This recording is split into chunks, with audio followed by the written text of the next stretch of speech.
airplane enters the water, right?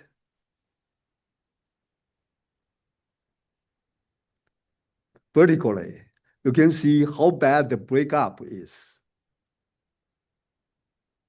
When we studied the actual accident of MH370, we noticed the mystery. The important thing to calculate is that the bending moment, the moment force, see, if the moment force is so strong, see, the cabin, the fuselage will be snapped open.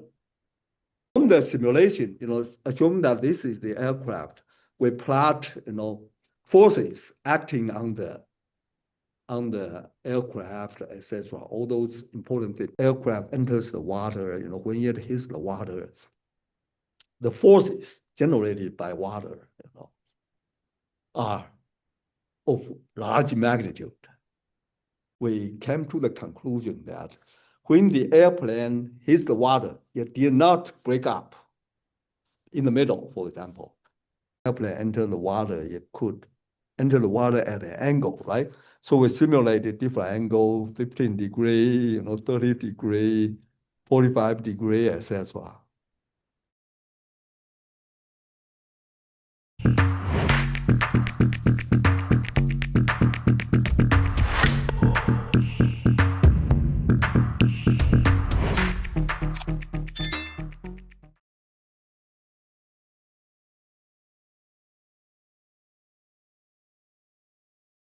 Good morning, good afternoon, and good evening to our audience from around the globe. This is your host, Sid, and it is wonderful to have you back with us for another episode of Sit Down with Sid podcast, where we bring people together one conversation at a time.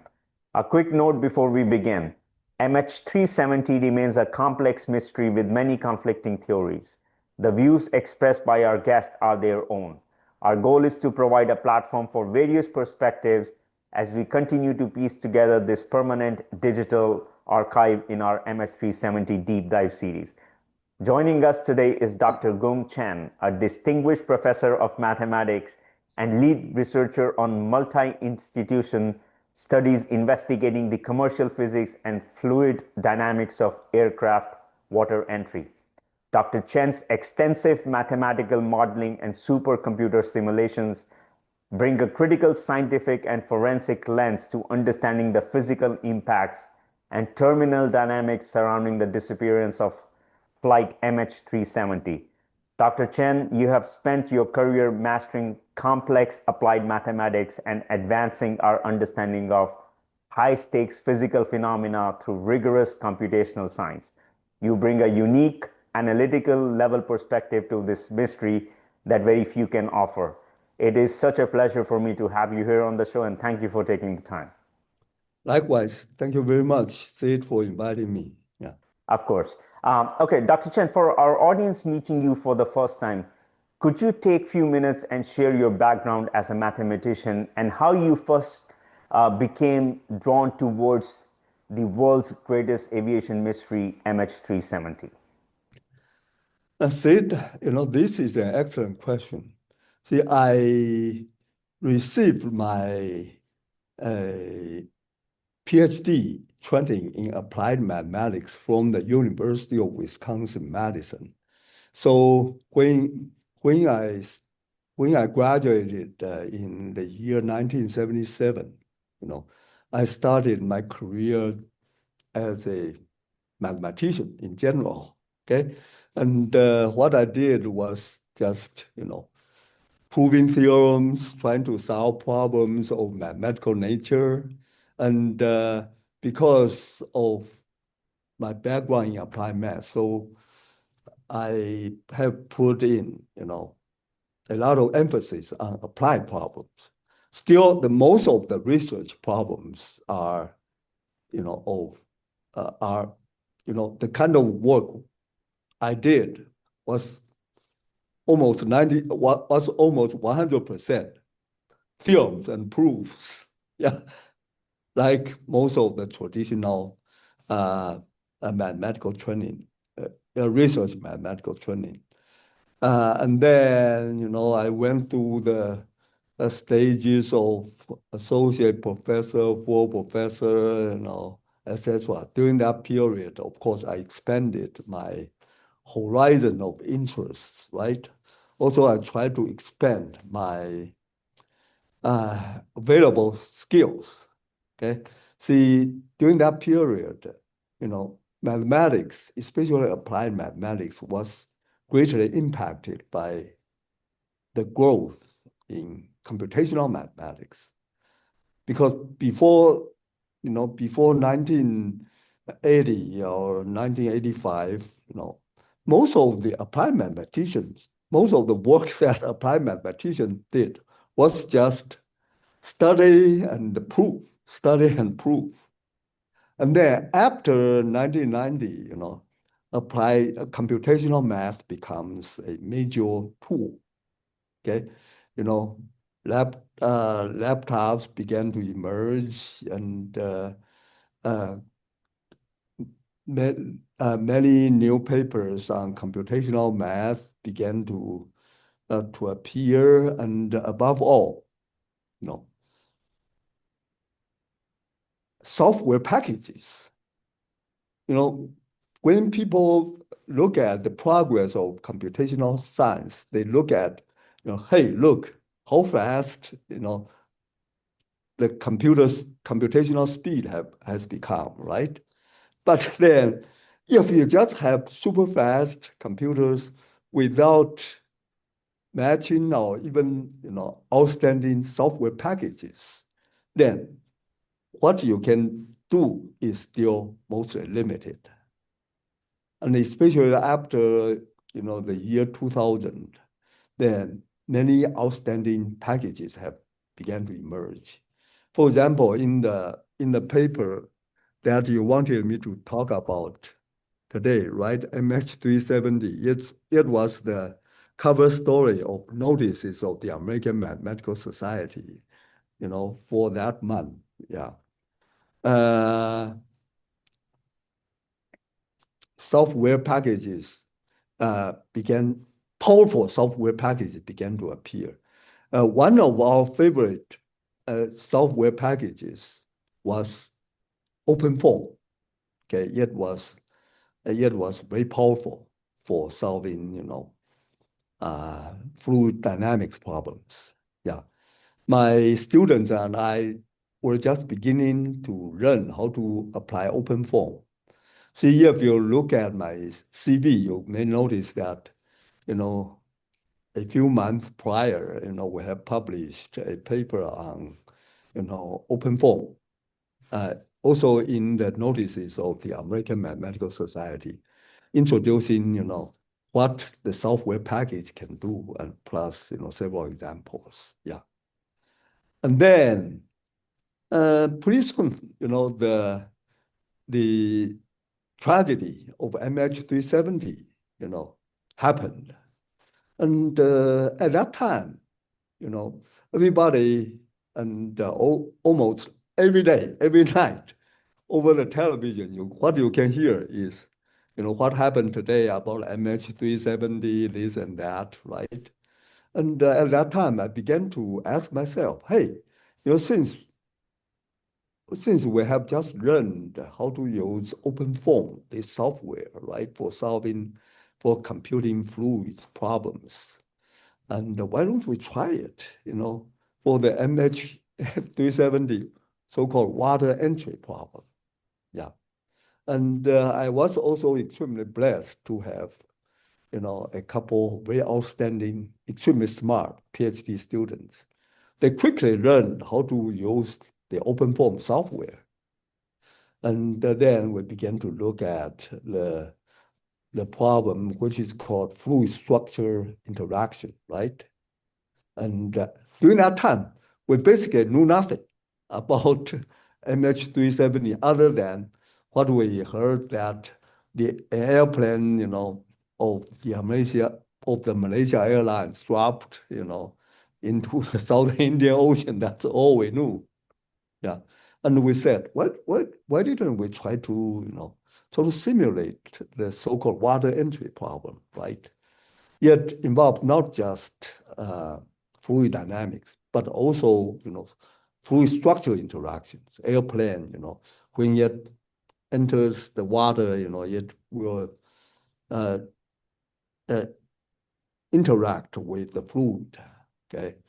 And the airplane itself can be studied or looked at as a structure, okay? Structure such as a building, or a boat, things like that. So this kind of fluid structure interaction problems are extremely important. In DoD works, defense, airplane design, warship or commercial, cargo ship designs, etc. Yeah. So at that time, I told my student, why don't we try this? Yeah. And then they began to write codes.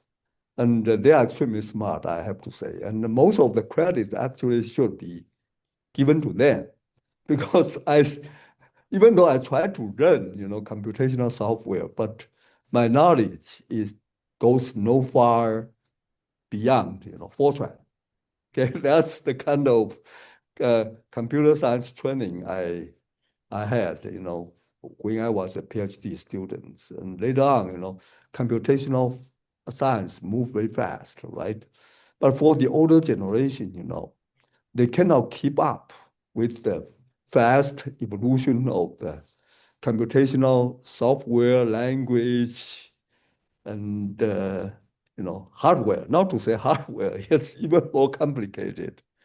So they played with the codes and then they showed what could happen. Yeah, when an airplane entered into the water.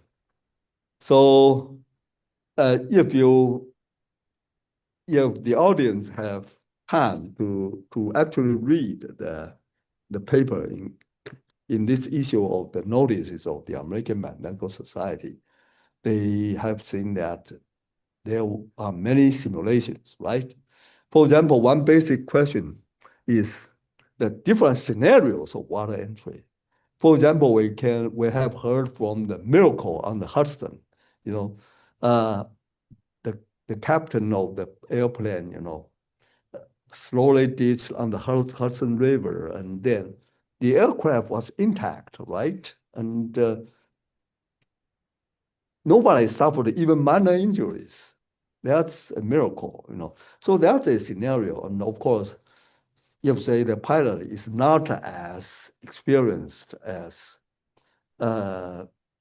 as the captain, then or for whatever reason, when the airplane enter the water, it could enter the water at an angle, right?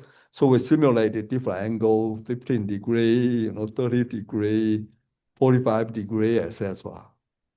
Okay. So for each simulation, we try to match the physical condition, namely, when the airplane hit the water, you will have to treat water as it is. See what is its density, what is the airplane's total weight, what is its entering speed, what's the temperature, etc. See, all those physical parameters must fit the realistic conditions as much as possible, right? Absolutely. It's where I love the angle you're taking here and going into it. Please carry on. Right. See, at that time, we knew very little about, about the actual happenings. We just say, let's play with the codes and see what we can find. So, for simplicity, let me regard a slender aircraft such as Boeing 777 as a chopstick. A very simple, this is a gross simplification, of course. So if you look at this, yeah. So let me show you a better angle. Look at this. When it hits the water, can you see the chopstick hitting the table? Right? Yes. See, from the simulation, assume that this is the aircraft. We plot, forces acting on the aircraft, etc. All those important things, because we want to know what kind of damage the water entry process could cause on the aircraft, right? Yeah. And we noticed that, when the aircraft enters the water, when it hits the water, the forces generated by water, are of large magnitude. Okay, the forces, for example, when the head of the aircraft first hit the water, you can see huge concentration of forces. Okay, and then we plot all those, curves, forces, etc. We began to look at it, but then later on, when we studied the actual accident of MH370, we noticed a mystery. What is that mystery? Because the mystery is that nobody knows where MH370, disappeared. Yeah. And then I also began to read more literature, right? I noticed that the Air France, 447, yeah, when it hit the water, it generated a large debris field. That large debris field contains, water, paper cups, passenger paper cups, oil slick, and light luggages of the passengers, etc. Right? The floating debris field actually lasted on the ocean surface for days and weeks, and the satellite, could easily take, pictures of the floating debris field.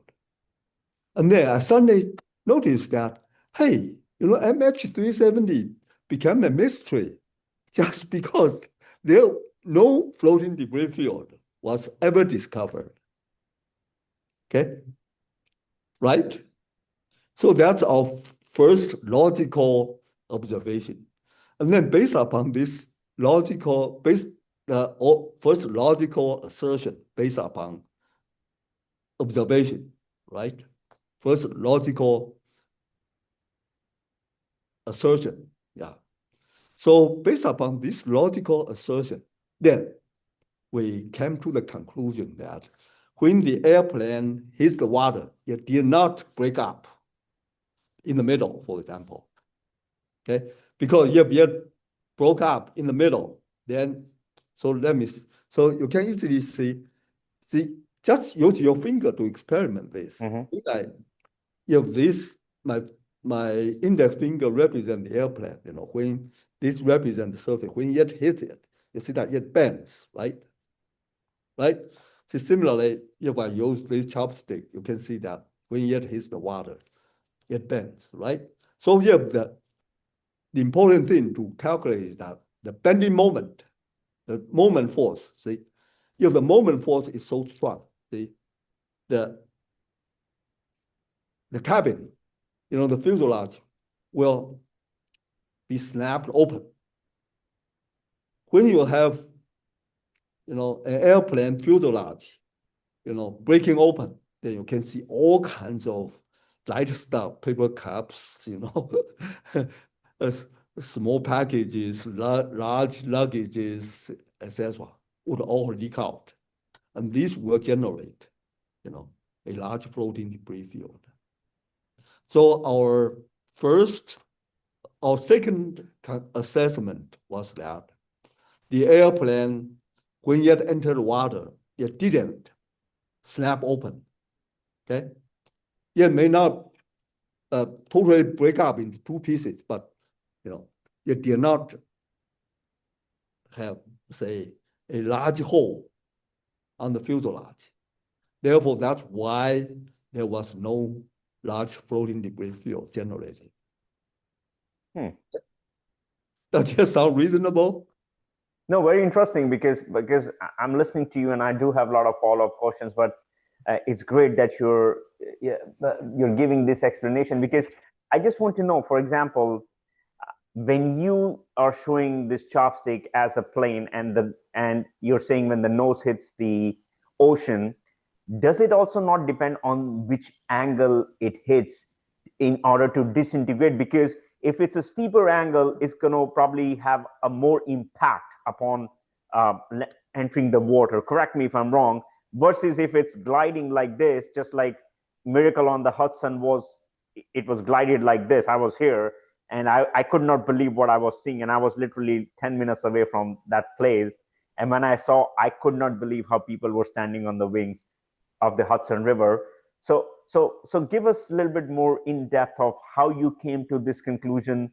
What was this? What was the speed you took in your consideration for the simulation models, and what angle did you take in consideration in coming up with that hypothesis, if I have to say? Yeah, see, we calculated, we perform our supercomputer simulations based upon several scenarios. Okay, one is the Miracle on the Hudson, right? See, Captain Scully was successful because he slowed down the aircraft very significantly before he ditched, before the contact with water surface. That's key to his success, assuming that if his speed, even if he wanted to glide on the Hudson River, but at a large speed, the airplane would still break up. Okay, because instead of hitting water like this, it would hit water like this. This would still generate a large bending moment. So the key thing to look at the calculation of bending moment is you bend. When the bending moment exceeds the design limit, the aircraft will just, break open. Okay, it may not totally break into two pieces, but for example, its underbelly, cargo portion could easily, break open, because of the bending force. Look at this bending. Try this. Try to use this to touch your palm to see the bending force. See, bending force is this. Okay, so we notice that above certain limit, speed limit, you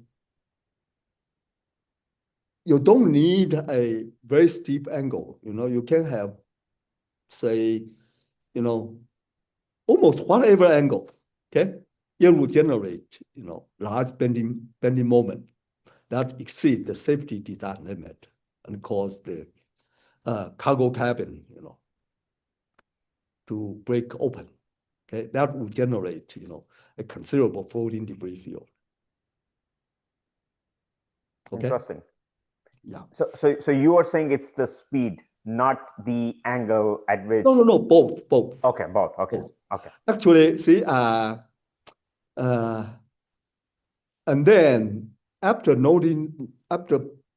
calculating several different angles of water entry, and then I suddenly recall that, see, we all watched Olympic high platform diving,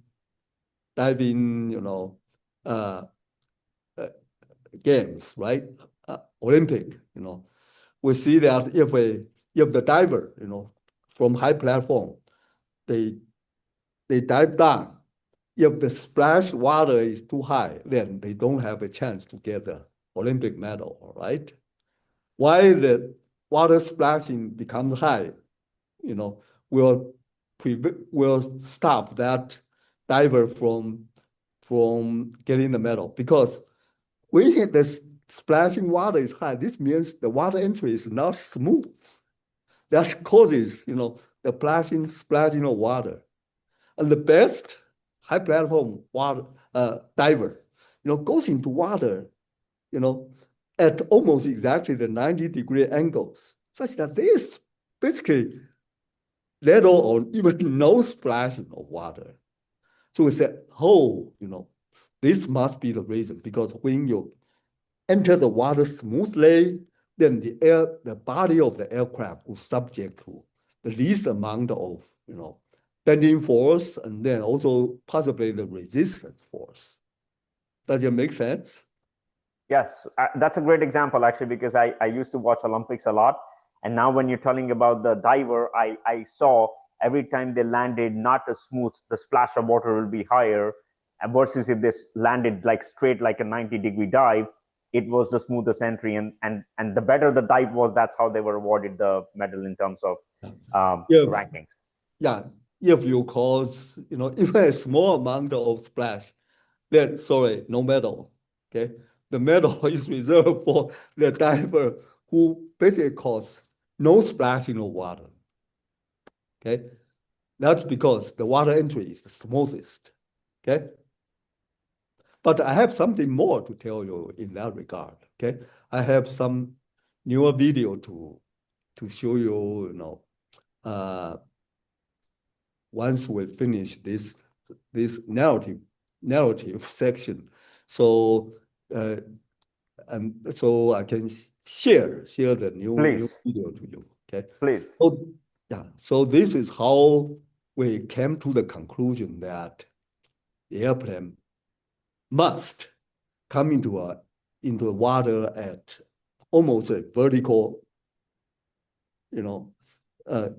degree, 90 degrees, so that there's no above water breakup. That therefore that did not cause a large floating debris field. Yeah.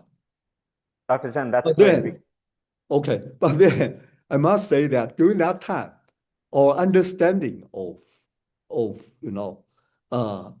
so-called damage mechanics, okay, how to assess damage, how to assess, so-called cracks, features, etc. Or then I basically had incomplete or even zero knowledge of that damage mechanics at that time. But then later on, we have found some other interesting things. Okay, I can tell you. So at this point, do you have questions? Yes, I do want to bring it up because so far 60 plus odd pieces of debris have been found for MH370 compared to Air France 447, where the debris field was scattered and it took them 2 years to get all the debris out and conclude the search. Not all, maybe he say 70%. Okay, say let's say 70%. So you are saying, according to your simulation models, the software that you use, it was a 90-degree dive into the ocean, as a result of which, till date, only 60 plus pieces of debris have been found of such a large commercial airliner. Correct me if I'm wrong, if I'm not understanding. In our simulation, we did not make the assumption that we assume that the aircraft was a rigid body, namely it's unbreakable. So you see that this was a oversimplification, not because we wanted to, but because of software limitations and because of our limited knowledge of computational mechanics for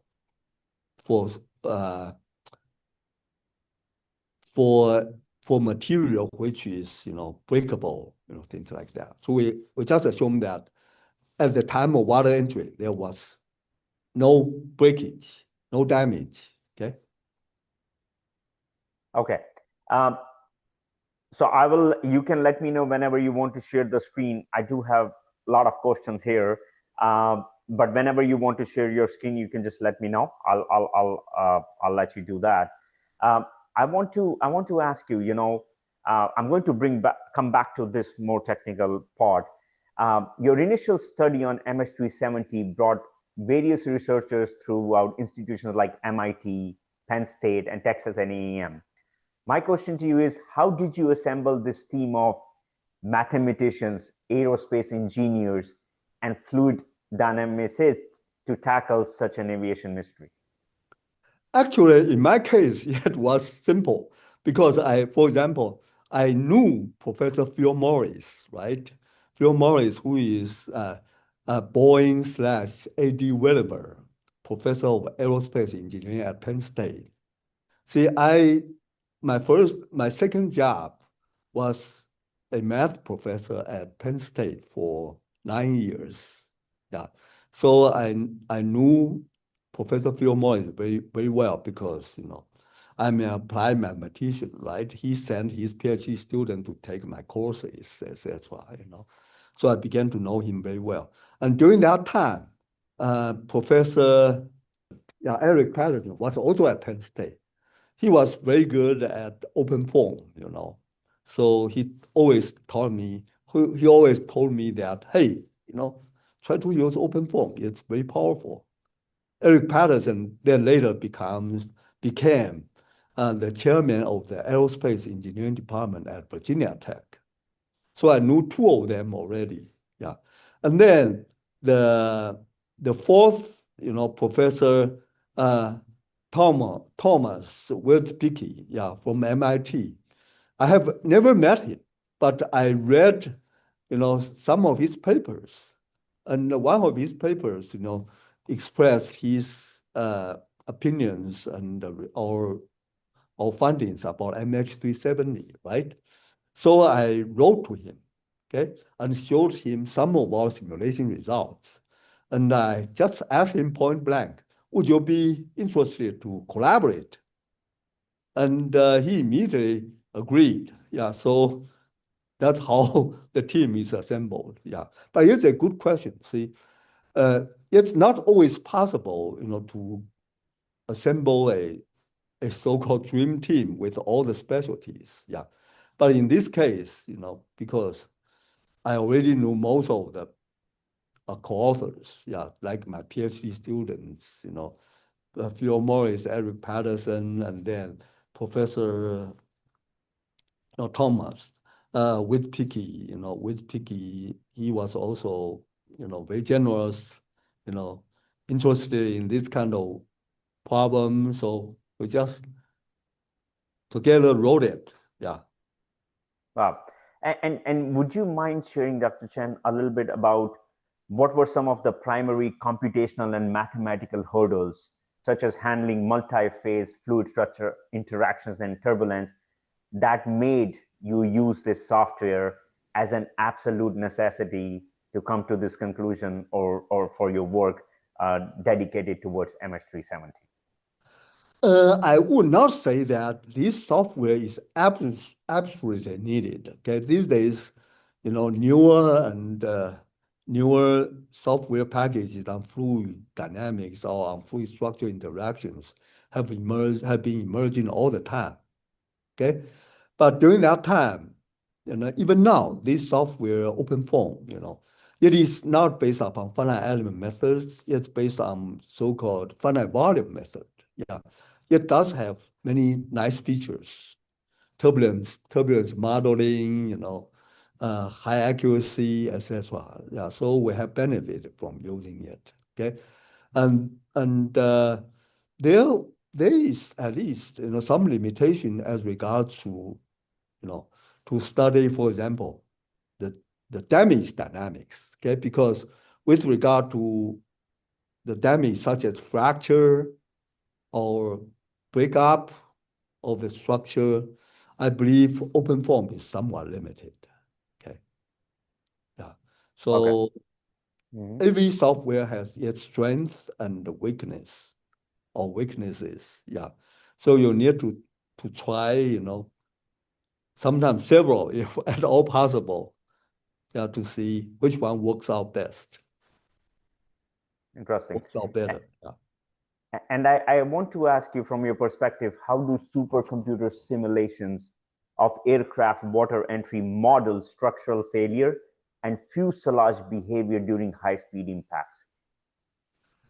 And then we need to use a different software. That's called LS-DYNA. Okay, LS is the acronym for Livermore software. Okay, it was developed by the Livermore Software a software technology company of the Lawrence Livermore National Lab. Now, so we know that Lawrence Livermore National Lab is well known throughout the world as the developer of the hydrogen bomb, right? See, they have many fantastic ways to model and simulate, fracture situation, breakup situation, damage dynamics, etc. So I must say that LS-DYNA is the most powerful software for simulating damage dynamics. Okay, yeah. So may I show you, or yeah, maybe before that, let me tell you a little more. Yeah, see, we talk about the possibility of no breakup or no fracture when the airplane enters the water vertically.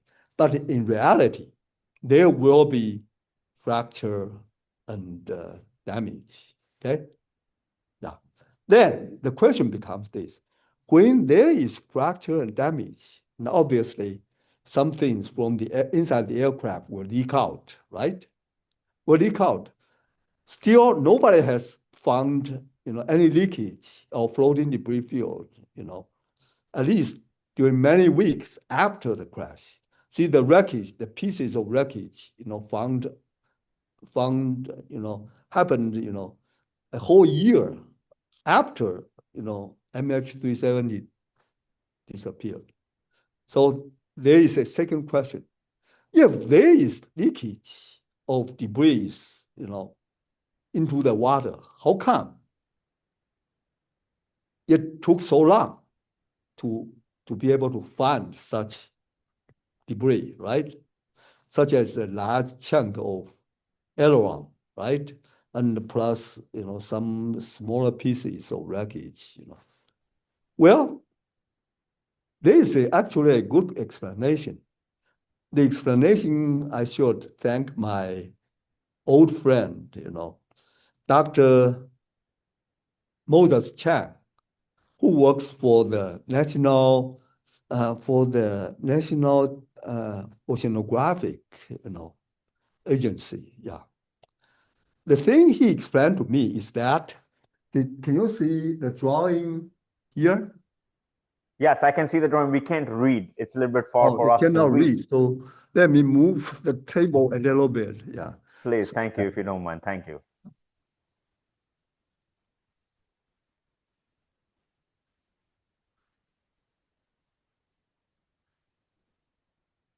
Can you see the words a little better now?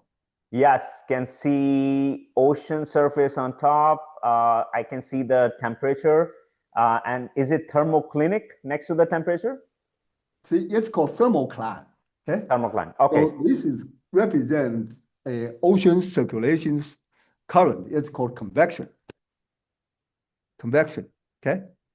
See, you have heard the term convection, right? Yes.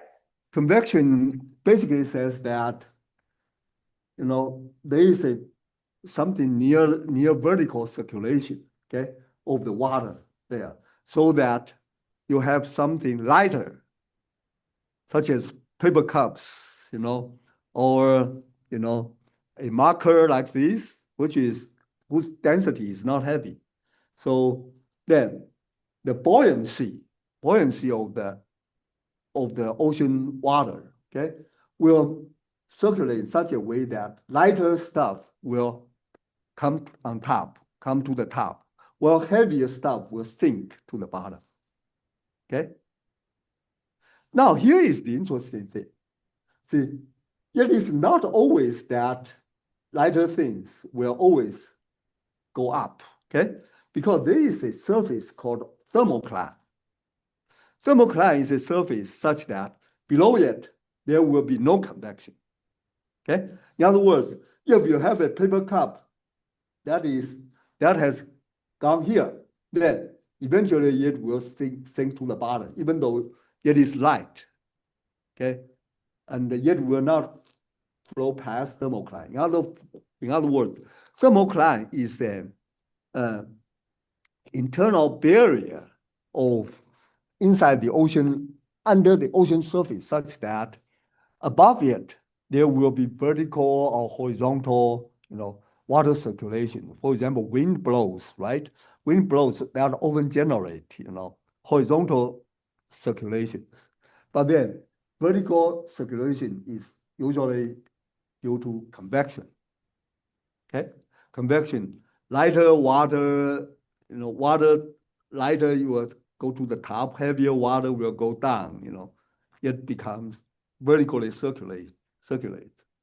So if say breakup happens below thermocline. Dr. Chen, do you mind putting your camera a little bit down? Just a little bit. That's it. Please go ahead.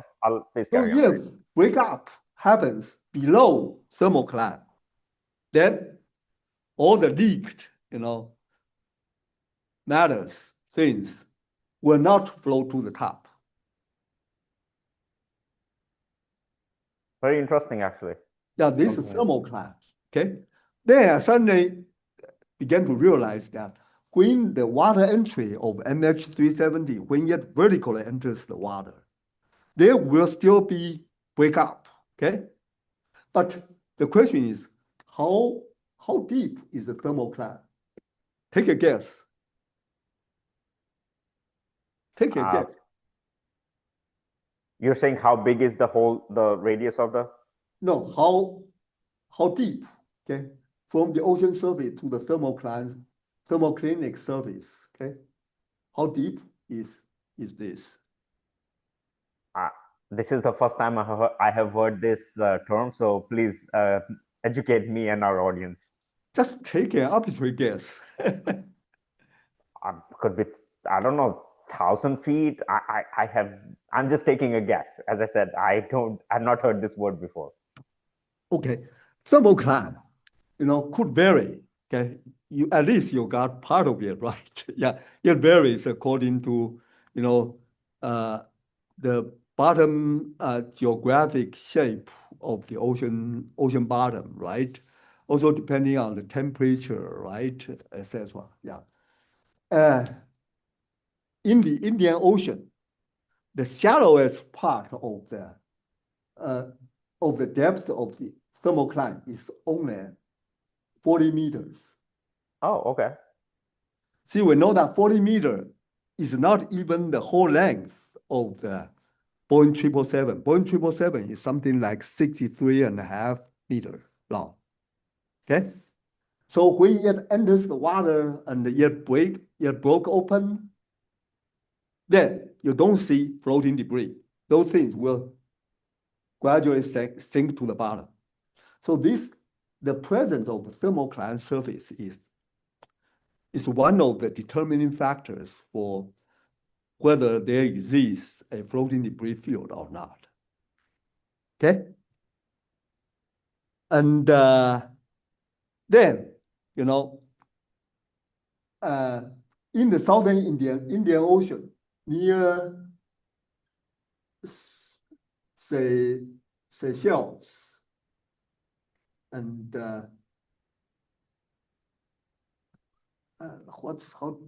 and the Chagos Island. See, the thermocline surface has the shallowest depth. That's only 40 meter to maybe 60 meter deep. Okay, so you can see that if the airplane enters the water, when the thermoclinic surface is very shallow, then you don't see any floating debris. So let me show you some of our newer simulations. Okay, so Dr. Chen. Yeah, see the airplane enters the water, right?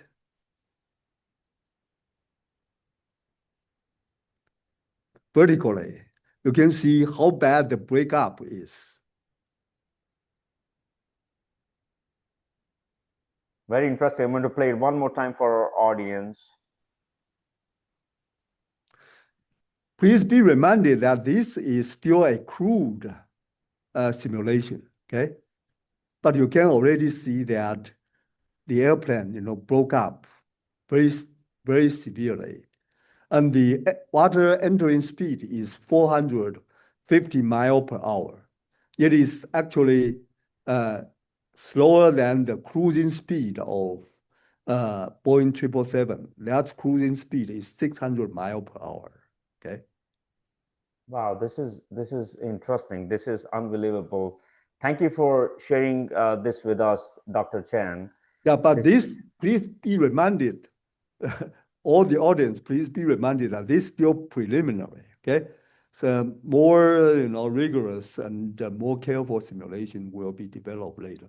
But what this shows that even at the speed of 450 miles per hour, the airplane broke up very severely. So since it broke up, then how come no floating debris? Because, the thermoclinic surface depth is shallow.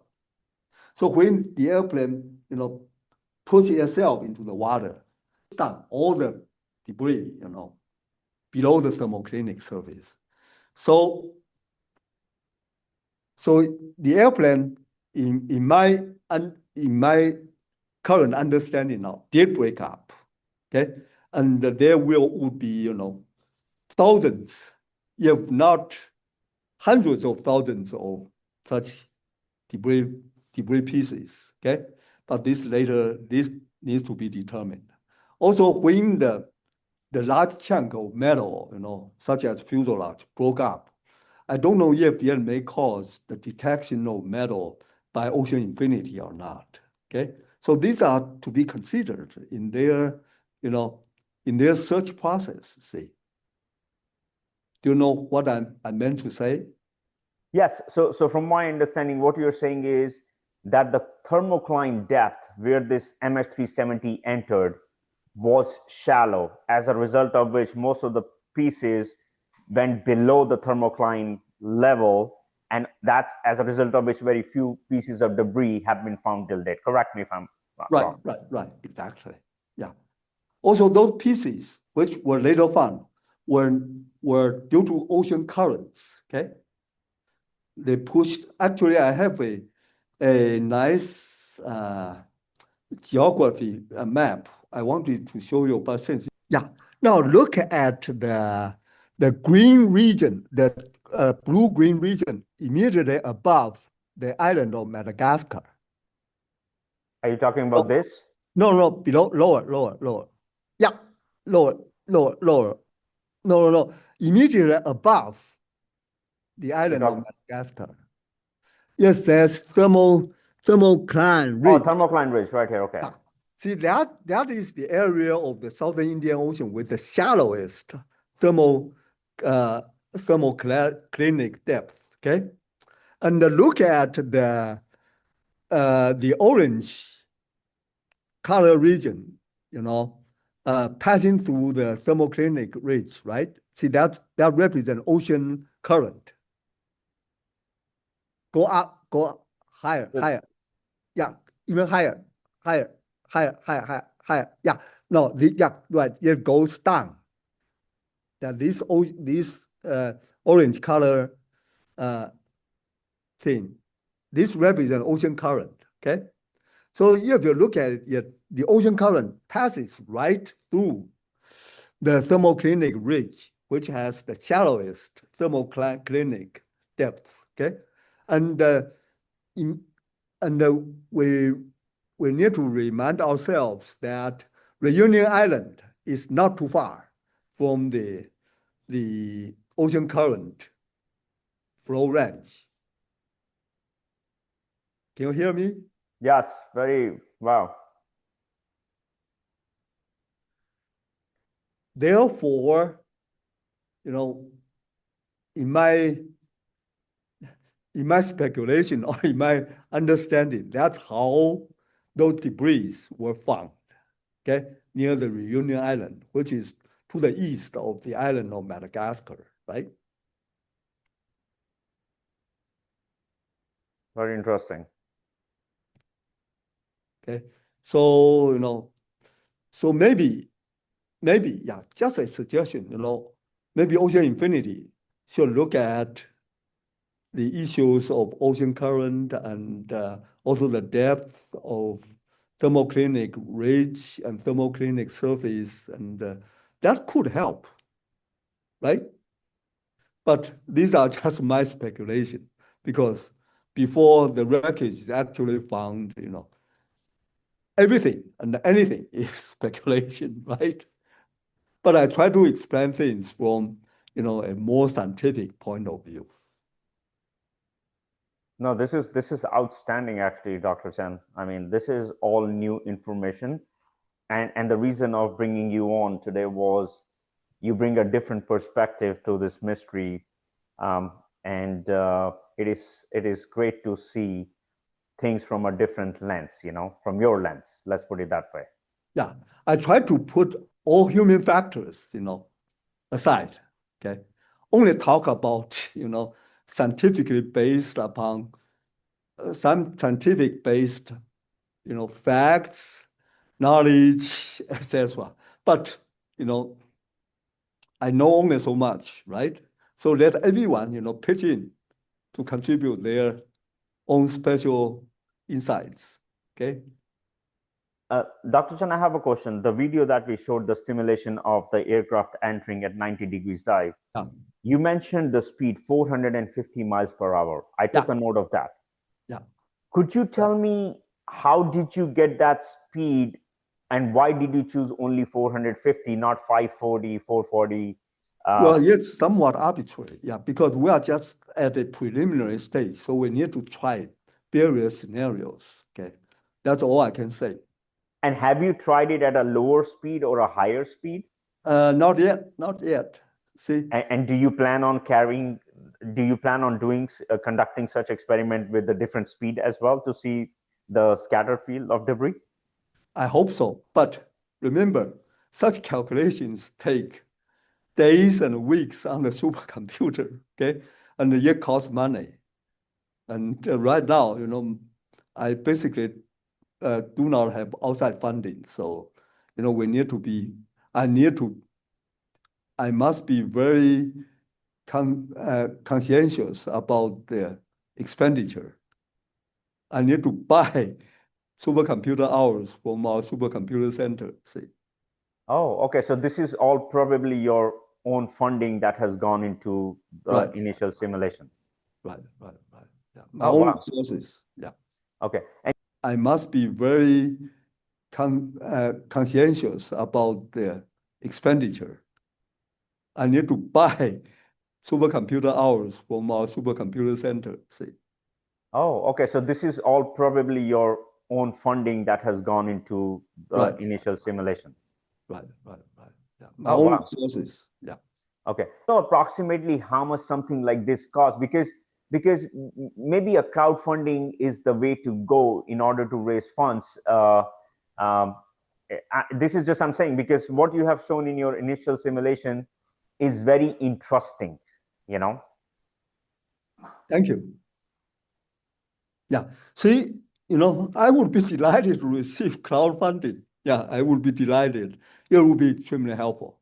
No. The reason I'm asking you because if that's the way to go, we can also partner with you to somehow figure out how to raise funds. Uh, because at the end of the day, the whole purpose of this series is uh, to provide answers to the next of kin. Bottom line. Well, as said, all I can say at this point is that I don't want to be perceived as a person who is who wants to take advantage of, of say public money, to do things for my own advantage. Yeah. So, you say there are generous donations that can certainly help, but right now I will try to manage without external resources. All the software algorithms and packages we use have been, very well validated. Okay, so all I can say is that we are quite confident that many or even most of our computing results are, are credible, at least, credible. Okay, that's good. And And also remember last time I showed you a video about our recent simulation of the collision over the Potomac, right? right. See, that kind of simulation is getting written into a paper. And someday, if you are interested, I can have another sit down with Sid with you, on that paper. Of course, we would love to have you back, and we're also curious to see how your the video that you showed in the initial phases goes, because that would be very interesting. And some of the points also you mentioned that you think ocean infinity should take in consideration. I think Right.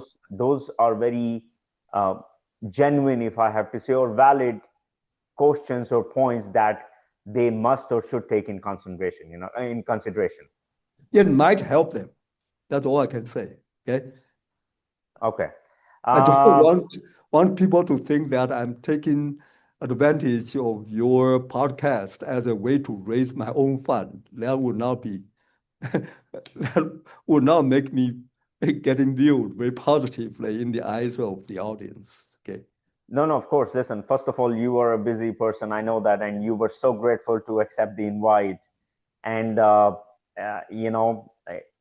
and as I said, you bring a different perspective. So we were actually very happy that when you said you would be delighted to be on the show, and we wanted to bring you on. And so I'll just ask you then one more question in that case, since you covered a lot in depth. So, for young applied mathematicians and engineers listening who want to use computational science to solve the real world forensic mysteries, what advice would you give them on maintaining scientific objectivity? Uh, well, my current humble suggestion is that try to try to do their best to learn and practice and utilize the most advanced software. Okay, because a lot of the great theories have been devised, have been designed, by the greatest scientists and mathematicians during the past half century, right? But when you play or try to understand those theories with the help of computational math, you can see a wide open horizon before you that, hey, how come I didn't notice this? How come I didn't discover that? How come I didn't take advantage of this new insights or new invention, etc. So that's what I have benefited from computational math and from visualization, from supercomputer simulations. And for the younger generation, if they can take advantage of the super fast supercomputer and perhaps in a few days, quantum computer, and also take advantage of the most advanced, best contemporary software. Remember software, if you even if you have the fastest supercomputer, if you do not have the well validated, most effective software, then computation will not make you go too far. Okay. Hmm, very nice. Any other closing message you have, Dr. Chen, for our audience and for our MH370 community? I think you have uh, uh, allotted me extra time, so I have basically told you just about all the things I wanted to. Okay, and if before the publication of your podcast, I have found anything else, I'll let you know. But right now, I just wish to thank you for giving me the platform to air some of my special points of views. And see, even this morning, I told my wife that I'm going to have an interview with a podcaster. My wife said, "Well, don't say anything beyond your scope of knowledge." Okay, yeah, and her advice is absolutely sound. So I will be welcoming, critiques and comments from the viewers, and I want to thank you for this opportunity. Absolutely, Dr. Chen. This was quite a fascinating conversation. And my message to the audience today is, if this conversation moved you, please share it. In a world of fleeting digital noise, our collective attention is the only thing that keeps the search for the truth alive. By listening, you ensure this story and the 239 souls it represents are never truly lost to the deep. Dr. Goong Chen, it has been such an honor, and we want to thank you very much for sharing your expert perspective with us today, and for taking the time to be on the show. Thank you so much for your time. Likewise, Sid. Thank you. Handshake. Handshake. Thank you. Yeah. Thank you. Bye-bye. Take care. Bye-bye.